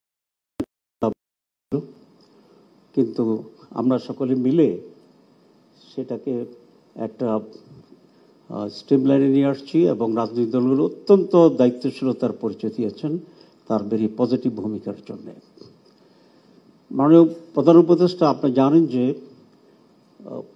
আপনি যে মিটিংগুলো করেছিলেন ভাগ ভাগ করে বিভিন্ন দলের সাথে, সকল দল আপনার প্রতি আস্থার ব্যাপারে আমাদের বক্তব্যকে আমরা রিনিউ করেছি। এই জাতি চায় আপনার নেতৃত্বেই একটা সফল ট্রানজিশন হোক, একটি অবাধ ও সুষ্ঠু নির্বাচন হোক, এবং বাংলাদেশ জামাত ইসলামীও চায় যে আপনার নেতৃত্বেই একটি সুষ্ঠু নির্বাচন হোক। পুরো জাতির সমর্থন আছে এতে, এবং আমরা যারা রাজনৈতিক দল আছে তার বাইরেও একটা বিশাল জনগোষ্ঠী কিন্তু বাংলাদেশে আছে যারা কোনো দলের সাথে সম্পৃক্ত নয়। এবং আমরা বিভিন্নভাবে আলাপ আলোচনায় এবং বিভিন্ন মিডিয়ার মাধ্যমে আমরা এটা বুঝতে পেরেছি আপনার চলে যাওয়ার ব্যাপারে একটা জাতীয় উদ্বেগ তৈরি হয়েছিল, মানে আপনার থাকার ব্যাপারে জাতি একটা ঐক্যমত্য দিয়েছে। আসলে তিনটি বিষয় এখন আমাদের কাছে বোধহয় সামনে আছে, তিনটে ইস্যু। একটা হচ্ছে আমাদের নির্বাচন, সংস্কার এবং ন্যাশনাল সিকিউরিটি, ব্রড বেসডলি যদি আমরা বলতে চাই। ন্যাশনাল সিকিউরিটি আমরা মনে করি, বাংলাদেশ জামাত ইসলামী মনে করে যে বিভিন্ন রাজনৈতিক স্টেক হোল্ডার্স এবং আমাদের যারা সিকিউরিটি ইস্যুকে হ্যান্ডেল করে, আমাদের সেনাবাহিনী এবং আদার্স, আর মৌলিকভাবে তো যারা সরকার চালাচ্ছেন, ডিসিশন নেবেন তারা, এর ভিতরে একটি ঐক্যমত্য থাকা দরকার। এবং ডিফারেন্স যদি থাকে তাহলে সেটি আলাপ আলোচনার মাধ্যমে এটার একটা যৌক্তিক পর্যায়ে এবং সমাধানে আমাদের আসা দরকার। আমরা এটা জানি যে আমাদের দেশটি ছোট, আমাদের উপরে অনেক দেশের সাহায্য সহযোগিতা আমরা নির্ভরশীল থাকি এবং অযাচিতভাবে তারা কিছু চাপে দিতে চায়, এবং রাষ্ট্র পরিচালনায় যারা থাকেন তাদের উপরে প্রচণ্ড চাপ থাকে, অনেক কিছু ইচ্ছার বাইরেও তাদেরকে হজম করতে হয়। তো বিষয়টা যদি এরকমও কিছু হয় তাহলে আমি মনে সরকার উচিত একটা স্টেক হোল্ডারদের সাথে ওপেন হওয়া। সকলে মিলে যদি আমরা মনে করি আমাদেরকে বোর্ড ডাউন করতে হবে, আমরা করব। সকলে যদি আমরা মনে করি আমরা বোর্ড ডাউন করবো না, উইল অ্যাকসেপ্ট দ্য রিস্ক, আমরা রিস্ক নেব। আমরা এরকম অনেক রিস্কি ইস্যুতে ঐক্যবদ্ধ ছিলাম এবং আমরা সেখানে সফলতা অর্জন করেছি। অ্যালোন কারোই এ ব্যাপারে অধিকতর দায়িত্ব নেওয়াটা আমরা সমর্থন মনে করি না। এরপর যে সংস্কার ইস্যুটি আসছে, আমরা খুব আশ্বস্ত হলাম আজকে সংস্কার ইস্যুর যিনি ভাইস চেয়ারম্যান আছেন আলী রিয়াজ সাহেব, উনি বলেছেন বাই জুলাই ওনারা এটা শেষ করতে চান, ওনাদের টেনিয়ন 15 দিন পরে 15 আগস্ট। তো যদি আপনি এটা করতে পারেন আমরা আপনাকে একটা থ্যাঙ্কস দেব তখন। এবং এর ভিত্তিতেই যে জুলাই চার্টারের কথা বলা হয়েছে, আমরা জুলাই চার্টারের পক্ষে পুরা নেশন একটা কনসেনসাসের মাধ্যমে একটি চার্টার তৈরি হওয়া উচিত। নাম যদি কেউ চান যে অন্য নাম হবে সেটা, তবে জুলাই নামটা থাকলে আমাদের হিস্ট্রিটা বারবারে রিনিউ হতে পারে। সে ব্যাপারে যথাযথ উদ্যোগ নেওয়ার আমরা দাবি করছি। নির্বাচনের তারিখের ব্যাপারে যেটা বলতে চাই সেটা হচ্ছে নির্বাচন তো হইতেই হবে এবং সকল দলেই নির্বাচনের পক্ষে। তবে আমরা কোনো একটা নির্দিষ্ট তারিখের উপরে রিজিড থাকতে চাই না। আমরা মনে করি there should be some flexibility. এবং আমরা রাজনৈতিক দলগুলো যদি আমরা চাই, আপনি আজকে যাদেরকে দাওয়াত দিয়েছেন, আমরা যদি আলাদাভাবে বসে সকলে মিলে আলোচনা করে ও একটা ঐক্যমত্যে আমরা আসতে পারি, সেটা আমরা আপনাকে দিতে পারি। আপনি ইচ্ছে করলে ওইটাই রাখতে পারেন, ইচ্ছে করলে আপনি পরিবর্তন পরিমার্জন করতে পারেন। আমরা জাস্ট একটা আমাদের আকাঙ্ক্ষাকে তুলতে পারি। আমি শুনেছি যে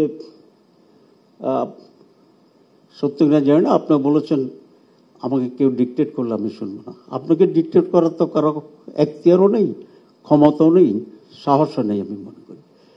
আপনি একমাত্র নোবেল লরিয়েট যিনি এখন বাংলাদেশের রাষ্ট্র পরিচালনা করছেন। আগামী 100 বছরে আর নোবেল লরিয়েট রাষ্ট্রপ্রধান নোবেল লরিয়েট হইতে পারেন, কিন্তু আবার রাষ্ট্রপ্রধানের দায়িত্ব নেওয়ার মতো এরকম একটা সার্কামস্টেন্সেস হবে কিনা, this very uncertain. We are proud of you. এবং সারা বাংলাদেশের সমৃদ্ধি আপনার মাধ্যমে, এটা বলতে পুরো জাতির কোনো দ্বিধাদ্বন্দ্ব নেই, বরং আমরা সম্মান বোধ করি। এক্ষেত্রে আমরা যেটা মনে করি যে আপনি যে লাইনটা দিয়েছেন, আমরা সকলে এই লাইনের মাঝেই আছি, এই ব্র্যাকেটে আছি। December we are within your bracket, আর June within the other proposed যে সমস্ত কথাবার্তা আছে ফ্লেক্সিবল, সেগুলোর ভিতরে আছে। তো আমরা মনে করি মে এবং জুন পরিবেশগতভাবে এটা সুইটেবল না, কারণ আপনি বলেছেন এটা উৎসবমুখর একটা নির্বাচন হবে, এটা একটা মডেল নির্বাচন হবে। সুতরাং পরিবেশটা এমন থাকা উচিত যাতে ছাতা নিয়ে বের হইতে না হয়। মানুষ ঈদের মতো নতুন জামা পরবে, উৎসবমুখী আসবে, এলাকায় হাসি খুশি হবে ভোট সেন্টারে। আমরা প্রতিনিধি দলগুলি একে অন্য কোলাকুলি করে সুস্থ একটা নির্বাচনকে কল্পনা করি। তো সেই জন্যে মে জুন একটু ডিফিকাল্ট হতে পারে। সুতরাং এই 2 মাস গেলে আপনার ডিসেম্বর টু জুলাই এর মাঝখানে একটা রোজা আছে। তো সবগুলো বিবেচনা করে আপনার কাছে আমাদের একটা আকাঙ্ক্ষা যে আপনি এর মাঝেই একটা সুইটেবল ডেট যদি আপনি ঘোষণা করেন, তাহলে যে টেনশনটা আছে টেনশনটা থাকবে না। কারণ তখন আমি দৌড়াবো আমার জায়গায়, আরেকজন যাবে অন্য জায়গায়। আমাদের ভিতরে একটা সমন্বয় সমঝোতা করা রাজনৈতিক দলগুলো তখন ওইদিকে অ্যাটেনশন চলে যাবে।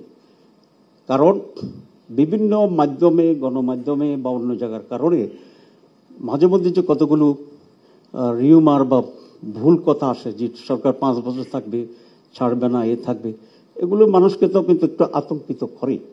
সুতরাং মানুষ এটা চায় না যে কোনো পার্টিকুলার ডেটেই আপনাকে আমরা এই করতে চাই, কিন্তু মানুষ চায় সার্টেনিটিটা আপনার ঘোষণার মাধ্যমে এটা দূর হবে, এটা আমরা একেবারেই নিশ্চিত। এবং এটা আমাদের রাজনীতিগুলো আমরা সেখানে এক অন্যের সাথে কনভিন্স করার জন্য, ঐক্যমত্য পোষণ করার জন্য আমরা উদ্যোগ গ্রহণ করব। আমরা আরেকটি ছোট পয়েন্ট বলতে চাই, সেটা হচ্ছে নির্বাচন তো সুষ্ঠু, সঠিক, অবাধ নির্বাচন হইতে হবে। নির্বাচন তো গত 3বারই হয়েছে, কিন্তু এটা তো গ্রহণযোগ্য ছিল না। তো এবার নির্বাচন কমিশনের যে অবস্থাটা আমাদের কাছে কি কেন জানি একটু প্রশ্ন সৃষ্টি করছে দুটো কারণে। দে আর ভেরি স্লো, নাম্বার 1। নাম্বারটা হচ্ছে বিদেশে আমাদের 11 মিলিয়ন ভোটার আছে এবং নির্বাচন কমিশন নীতিগতভাবে একমত ভোটকে এবার তারা এখানে ব্যবস্থা গ্রহণ করবে। তো 11 কোটি মানুষ বহু দেশে আছে, সেটাকে ইমপ্লিমেন্ট করার জন্য যে ব্যবস্থাগুলো নেওয়া দরকার, কোথায় কোথায় ভোট সেন্টার হবে, কত লোকের জন্য একটা ভোট সেন্টার হবে, কোন দেশে কীভাবে হবে, বিদেশিদের সাথে রেসপেক্টিভ কান্ট্রির সাথে আলোচনা করতে হবে। এই ব্যাপারে আমরা তেমন কোনো উদ্যোগ আছে সেটা আমরা দেখছি না। সরকারকে সচেতন, ইলেকশন কমিশনের ব্যাপারে কিছু কথা আছে যে যারা রিলেভেন্ট আছে আমাদের ব্যুরোক্রেসি, তারপরে টিওনো, ওসি, ডিসি, এসপি, এ সমস্ত জায়গার যে পোস্টিংগুলো আছে বলে আমাদেরকে এলাকাগুলোতে রিপোর্ট দিচ্ছে। তো before election level playing field যেটা আমরা বলছি, এটা যদি আপনি নিশ্চিত করতে না পারেন, ভোটের দিন এখান থেকে কিছু করা যাবে না। সুতরাং এটাও একটা নির্ধারিত সময় থাকা উচিত বা ঘোষণা করা উচিত যে আপনি লেভেল প্লেইং ফিল্ড এতদিনের ভিতরে নিশ্চিত করবেন এবং আমরা একটা সুষ্ঠু নির্বাচন দেখতে পাবো। কারণ নির্বাচন যদি আবার পলিউটেড হয়, সে সকল নির্বাচন তো আমরা যাবো না। আমরা আওয়ামী লীগের পলিউটেড নির্বাচনে যাইনি। আপনার সময় যদি সে অবস্থা তৈরি হয় তাহলে সে নির্বাচনে আমরা অ্যাকসেপ্ট করবো না। তো এটাকে খুব সিরিয়াসলি দেখার ব্যাপারে আমরা শরীরবন্ধন জানিয়ে আবার ধন্যবাদ জানিয়ে বক্তব্য শেষ করছি। আসসালামু আলাইকুম রহমতুল্লাহ। ধন্যবাদ ডক্টর সৈয়দ আব্দুল্লাহ মোহাম্মদ তাহের। আমরা সম্ভবত মাগরিবের নামাজের আগেই শেষ করতে পারবো, কিন্তু যদিও কয়েকজন আমন্ত্রিত অতিথিকে বক্তব্য দেওয়ার সুযোগ দিতে পারিনি, আমি তাদের কাছে ক্ষমা চেয়ে নিচ্ছি। সময় স্বল্পতার কারণে সেটা সম্ভব হচ্ছে না। আমি এখন আমন্ত্রণ জানাচ্ছি বাংলাদেশ জাতীয়তাবাদী দল বিএনপির স্থায়ী কমিটির সদস্য জনাব সালাউদ্দিন আহমদকে। জনাব সালাউদ্দিন আহমদ। বৈষম্য করলে ওখানে যেতে পারি, এখানে দাঁড়ায় দিলে কিন্তু আমার কষ্ট হবে এবং বোধহয় দুঃখও পাবেন। কোনটা করবেন চিন্তা করেন। মাননীয় প্রধান উপদেষ্টা এবং আপনার সহকর্মীবৃন্দ, জাতীয় নেতৃবৃন্দ, আসসালামু আলাইকুম। আমরা এখানে দ্বিতীয়বারের মতো আলোচনার শুভ উদ্বোধন অনুষ্ঠানে এসেছি। এরপরে পুনর্বার আবার হবে কিনা অবশ্য জানি না, কিন্তু সংস্কার কমিশনের যে গতি, সেই গতি নিয়ে আমরা মোটেও সন্তুষ্ট হতে পারিনি। কারণ এই সংস্কারের জন্য আমরাই প্রধান প্রবক্তা। আপনারা যদি সৌভাগ্যক্রমে দায়িত্ব গ্রহণ না করতেন, তাহলে যখনই ফেসিবাদের পতন হতো তখন আমাদের কমিটমেন্ট অনুসারে আমাদের যেতে হতো। এখানে 31 দফার নিয়ে আমি কথা বলবো না। আপনাদের এমন কোনো সংস্কার নেই যেটা 31 দফার সাথে খুব একটা ম্যাচ করে নেই, তেমন না। তবে এর বাইরে আপনারা অনেক বেশি সংস্কার নিয়ে প্রস্তাব দিয়েছেন এবং যে সংস্কার প্রস্তাবগুলো নিয়ে আমরা 3 দিন আলাপ করেছি অবিরত, বিশেষ করে আমাদের দলের পক্ষ থেকে। এর আগে লিখিতভাবে জবাব দিয়েছি। আপনাদের সংক্ষিপ্ত ভার্সনের যেটা আপনারা স্প্রেডশিট বলেন, সেটার সাথে আমরা খুব একটা একমত হইনি, যেহেতু এখানে বিভ্রান্তি সৃষ্টি হয়েছিল কিছু। তো যেভাবে আমরা জবাব দিয়েছি, ওখান থেকে আপনারা কম্পাইল করে আমাদেরকে জানাতে পারতেন যে এগুলো সবগুলো এই প্রভিশনগুলো আমরা একমত হতে পেরেছি বা অধিকাংশ দল একমত হয়েছে বা দ্বিমত হয়েছে। এখন জানি না আপনারা কি কি চিহ্নিত করে পরবর্তীতে কথা বলবেন। এমনিতে আলাপ আলোচনা জানতে পেরেছি কিছুটা আপনারা আইডেন্টিফাইড করেছেন যে মেজর ইস্যুসগুলো নিয়ে আপনারা আলোচনা করবেন। কিন্তু আমরা যেন একটা বিষয়ে একমত হই যে let us agree to disagree on certain points, major issues, যেগুলো কখনোই হয়তো সবাই একমত হতে পারবেন না। যাই হোক, সংস্কার নিয়ে আর বেশি কথা বলবো না, বললে রিয়াজ ভাই কষ্ট পাবে। তো দ্বিতীয় হচ্ছে, আমি এখানে প্রশংসা করতে আসিনি, আমরা এখানে আলোচনা করতে এসেছি। এখন আপনাদেরকে যে বিষয়গুলো বোঝাতে পারেনি অবিরত, তো সেটাকে আজকে বোঝাতে পারবো মনে হয় না। একটি কারণও নাই ডিসেম্বরের পরে নির্বাচন। আমরা কেন কি উদ্দেশ্যে ডিসেম্বরের আগে নির্বাচন চাই, কেন চাই, যৌক্তিকভাবে আমরা প্লেস করেছি, বহুবার প্লেস করেছি, এবং জাতির মধ্যে বিভিন্ন রকমের কনস্পিরেসির একটা সুযোগ নিচ্ছে কেউ কেউ, এবং বিভিন্ন রকমের অস্থিরতার সৃষ্টির উপায় তারা আছে। সেটা আভ্যন্তরীণভাবেও আছে, বহির্বিশ্বরও আছে। অনেকে বক্তব্য রেখেছেন যে পার্শ্ববর্তী একটা দেশ নির্বাচন চাই। ওরা নির্বাচন চায় না বলে কি আমরা অনির্দিষ্টকাল নির্বাচন চাইব না? তারা কেন নির্বাচন চায় সেটা তারা জানে। তারা বলছে তারা ইনক্লুসিভ নির্বাচন চাই। তা আপনারা তো কাউকে কাউকে এক্সক্লুড করেই দিয়েছেন, সুতরাং বোঝাই যায় তারা কে কি বলছে। কিন্তু যদি ইউরোপ আমেরিকা নির্বাচন চায় তখন তো আপনারা কিছু বলেন না, এবং দেশের অভ্যন্তরে এবং বাইরে বহু বিবৃতি আছে নির্বাচনে মানে চাওয়ার ব্যাপারে। তো সেই জন্য আমরা আমাদের দলের পক্ষ থেকে, আমাদের সমমনা রাজনৈতিক দলের পক্ষ থেকে, আমাদের সাথে যারা আন্দোলন সংগ্রামে ফ্যাসিবাদ বিরোধী যুক্ত ছিল সেই আন্দোলনে, তাদের সবার পক্ষ থেকে আমরা বলেছি। কিন্তু দুঃখজনকভাবে মাননীয় প্রধান উপদেষ্টা যেটা বলেছেন যে একটি মাত্র দল শুধু ডিসেম্বরের ভিতরে নির্বাচন চায়, ক্ষমা করবেন, এই বক্তব্য বোধহয় আমাদেরকে আহত করেছে। তো যাই হোক, আমরা সংস্কারের কথা বললে তো আমাদের মাননীয় আইন উপদেষ্টা বলেই দিয়েছেন যে আইন মন্ত্রণালয়ের সংস্কার প্রায় শেষ, বাকিগুলো চলমান। শুধু ওখানে একটি বিষয় আছে যে কনস্টিটিউশনালিটি দেখা হয় নাই। প্রথম যে আইনটা অধ্যাদেশটার কথা প্রথমে যেটা আপনি বললেন যে জাজেস রিক্রুটমেন্ট অর্ডিন্যান্স বোধহয় 2025 যেটা হয়েছে, এখানে এমনকি যে জাজেস রিক্রুটমেন্ট কাউন্সিল যেটা ফরমেশন হয়েছে সেটার কনস্টিটিউশনালিটি নাই। এই অধ্যাদেশটা চ্যালেঞ্জড হয়েছে এবং সেই রিটটা কোনো রকম একটা অবজারভেশন দিয়ে ডিসপোজ অফ করা হয়েছে। এখানে ম্যান্ডেটরি করা হয়েছে কাউন্সিলের রিকমেন্ডেশনস অন দি প্রেসিডেন্ট, যেটার কনস্টিটিউশনালিটি নাই। আর্টিকেল 95-এর সেকশন 1-2 সাথে এটা কন্ট্রাডিক্ট করে। তা আমরা চাই তো জুডিশিয়ারির একেবারে কমপ্লিট ইন্ডিপেন্ডেন্স, কিন্তু সেটা একটু কেয়ারফুলি এই অর্ডিন্যান্স আইনগুলো না করলে পরবর্তীতে কোয়েশ্চেন থাকবে এবং সেটা রেটিফিকেশনের জন্য পরে সমস্যা হবে। তো আরও 2-3টা আছে চ্যালেঞ্জ হয়েছে, ওখানে বোধহয় সেকশন 4, 5, 6 এবং 9 চ্যালেঞ্জ হয়েছে। এটা শোনা উচিত ছিল, ডিসপোজ অফ করলে ঠিক হতো। আর বিচারক নিয়োগ তো এটা পিয়ন নিয়োগ না, করা হবে কেন? জাস্টিস যেদিন থেকে নিয়োগ হবে সেদিন থেকেই অ্যাবাভ সেক্রেটারি, তো সুতরাং সেটা একটু ডিগনিটি রাখা উচিত বলে আমরা মনে করি। এনিওয়ে, এর বেশি বলবো না। আর যে সমস্ত অর্ডিন্যান্স নিয়ে আপনারা কথা বললেন, শুধু ল মিনিস্টার আছে বলে ল মিনিস্ট্রি কথা বললো।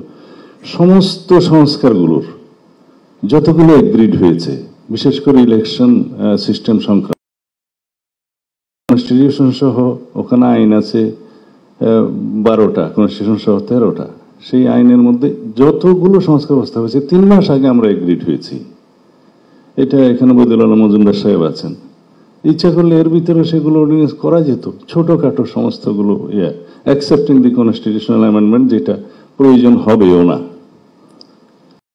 এটা করে আর অন্যান্য বিষয়ে জুডিশিয়ারির ক্ষেত্রে এবং প্রশাসনের ক্ষেত্রে, আপনার দুদকের ক্ষেত্রে, এটা তো বলতে গেলে অলমোস্ট সবাই এগ্রিড হয়েছে ম্যাক্সিমাম পয়েন্টে। 2-4টে যেটা হয়নি সেটা বাদ রাখতেন, তো সংস্কার তো শেষ। আর বিচার দৃশ্যমান হয়েছে। আর বিচারের মধ্যে কি কোনো রোডম্যাপ দেওয়া চায়? অনেকে বলেছেন বিচারে যদি রোডম্যাপ দিতে বলেন সেটা হবে ইনজাস্টিস, বিচারের রোডম্যাপ হবে না। বিচার শুরু হয়েছে, করার জন্য যা যা করা দরকার, ডিস্ট্রিক্ট সাপোর্ট, ইনকোয়ারি টিম বা প্রসিকিউশন টিম যা যা বাড়ানো দরকার, ট্রাইব্যুনাল বাড়ানো দরকার, যা কিছু সাপোর্ট দরকার সেটা সরকার করবে। আমাদের প্রয়োজন হলে আমরা কোঅপারেট করব, বিচার চলবে সেটার গতিতে। এবং সেটা তো বিচার এখানে সমাপ্ত হইলেও আপিল হবে, আর অনেক কিছু হবে। তবে প্রধান উপদেষ্টা জাতীয় অবশ্যই দেখতে চাচ্ছে বিফোর 5th আগস্ট অ্যাটলিস্ট একটা বিচার যেন মানুষ রায় দেখতে পায়। অবশ্যই এর মধ্যে কোনো জোরাজুরি জবরদস্তি নেই, কিন্তু এটা জাতির প্রত্যাশা। এখানে আপনার একটু প্রশংসা করি, এই যে মাননীয় আইন উপদেষ্টা হোক, আইসিটি ট্রাইব্যুনাল হোক, একটা কেস কয়েকজন আসামি সেটা আইডেন্টিফাইড করেছেন, ট্রায়ালটা খুব শীঘ্রই করা সম্ভব। এরকম আরো 1 to 10 পর্যন্ত করার জন্য আমি মাননীয় আইন উপদেষ্টাকে অনুরোধ করব। এগুলো প্রায়োরিটি, বাকিগুলো হবে। আমি কালকে ওখানে নিজে মামলা করতে যাব। আমার বিরুদ্ধে খুব কমপ্লেন উঠেছে আমি নাকি মামলা করছি, নাকের মধ্যে রহস্য আছে, সেজন্য কালকে যাব মামলা করতে। যাই হোক, সেগুলো পরে করলেও হবে। প্রায়োরিটি হচ্ছে এগুলো, মানুষ দেখতে চায়, জাতি দেখতে চায়। এবং আমরা যে কালকে দেখলাম সেটার প্রশংসা করি যে এইভাবেই যেন ট্রান্সপারেন্টলি পুরো জাতি ওপেন কোর্ট ট্রায়াল দেখতে পায়। এনিওয়ে, মাননীয় প্রধান উপদেষ্টা, আমাদের উপরে আপনি মনক্ষুণ্ণ হবেন না। আমাদের চাইতে বেশি সাপোর্ট আপনাদেরকে আর কেউ দিয়েছে বলে আমি জানি না। আমাদেরকে প্রতিপক্ষ ভাববেন না। পুরো উপদেষ্টা মণ্ডলীর কর্মকাণ্ডে কোনো কোনো সময় আমাদের মনে হয়েছে যেন আমরা অপোনেন্ট বা প্রতিপক্ষ, সেটা আমাদেরকে বুঝতে দেবেন না। আপনারা দয়া করে আদালতের রায় বাস্তবায়ন করে, যেখানে আইনের শাসন নাই, মানুষ যাতে মনে না করে যেখানে আদালতের রায় বাস্তবায়ন হচ্ছে না, সেটা এখন দৃশ্যমান হচ্ছে। আমাদেরকে বাধ্য হয়ে রাস্তায় যেতে হচ্ছে, মানুষকে বাধ্য হয়ে রাস্তায় যেতে হচ্ছে। আমরা সেটা আপনার কাছে আশা করি না। এই দেশের মানুষ এই উপদেষ্টা মণ্ডলীর কাছে নিরপেক্ষ আচরণ আশা করে, সেটা আপনাকে দেখতে হবে। আমরা যে শুধুই কমপ্লেনের বাস্কেট খুলে আপনার কাছে যাই তা নয়, সেটা আপনার হাতকে স্ট্রেনদেন করার জন্য যাই। এই জাতিকে বুঝাতে দিতে চাই যে আমরা সর্বোচ্চভাবে সহযোগিতা করছি।